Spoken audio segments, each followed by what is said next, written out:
SNDP ഒരു രാഷ്ട്രീയ പാർട്ടിയാണ് നേരത്തെ. ആ പാർട്ടി സോഷ്യലിസ്റ്റ് റിപ്പബ്ലിക്കൻ എന്ന് ചുരുക്കപ്പേരിൽ SRP. ഓർമ്മയുണ്ടോ താങ്കൾക്ക്? അതിലൊരു മന്ത്രി ഉണ്ടായിരുന്നു.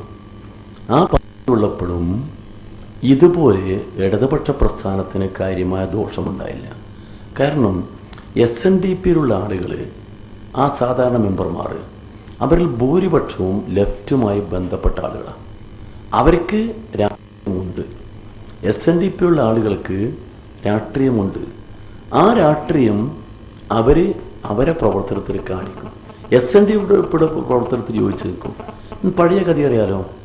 എക്കാലത്തും SNDPയുടെ പ്രമുഖ നേതാക്കന്മാർ പോയി തെരഞ്ഞെടുപ്പിൽ മത്സരിച്ചപ്പോഴും SNDPയിലെ മെമ്പർമാരുടെ ഭൂരിപക്ഷവും വോട്ട് ചെയ്തില്ല. അതവർ പറഞ്ഞിട്ടുണ്ട്.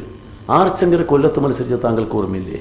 കൊല്ലത്ത് മത്സരിച്ച് അന്നവിടെ ഭൂരിപക്ഷമാണ് ഇടവർ, SNDPയുടെ മഹാഭൂരിപക്ഷ. പക്ഷെ അവർ വോട്ട് ചെയ്തില്ല. ഇത് സ്വാഭാവികമാണ്. SNDP നേതാവിന് രാഷ്ട്രീയമാവാം, SNDP മെമ്പർമാർക്ക് രാഷ്ട്രീയമാവാം. ആ നേതാവിൻ്റെ രാഷ്ട്രീയമാണ് SNDPയുടെ എന്നുള്ള ധാരണ അത് പെശകാണ്. അത് വെള്ളാപ്പള്ളിക്ക് ഇപ്പോൾ ബോധ്യപ്പെടും തെരഞ്ഞെടുപ്പ് കഴിയുമ്പോൾ. ഇപ്പം ലോക്കൽ ബോഡിയിൽ അദ്ദേഹത്തിന് ബോധ്യപ്പെടായിരുന്നു. അദ്ദേഹത്തിന് സ്വന്തം സ്ഥലം കണിച്ചുകുളങ്ങര. അവിടെ സ്വന്തം വാർഡിൽ ഇവർ 3-ാം സ്ഥാനത്താണ്.